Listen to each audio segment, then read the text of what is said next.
Welcome to the Rim Break Rodeo. We hope this video helps. You start by finding the audio asset, open Roblox or Studio and search the library for the track. Once located, copy the numeric asset ID shown on the asset page. This is the value you will enter. Make sure the asset type is audio and that its privacy allows use in your game. Once you have the ID copied, you're ready to move into your place or script. Do this now, because without a valid ID, nothing will play in-game. Now paste the ID into the appropriate field.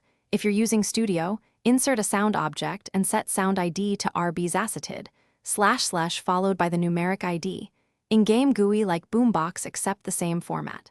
Once entered, adjust volume and loop settings to control how it plays, and check playback speed if needed.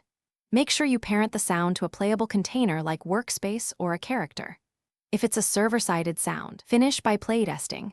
Run the game locally, then test on a published server to confirm everyone hears the track. If the sound doesn't play, double-check that the asset is public and allowed in your game, and verify you used RB's assetted, / plus the correct numbers. Also confirm the sound object is active and volume is not 0. If problems persist, clear cache, restart Studio, or try a known working ID.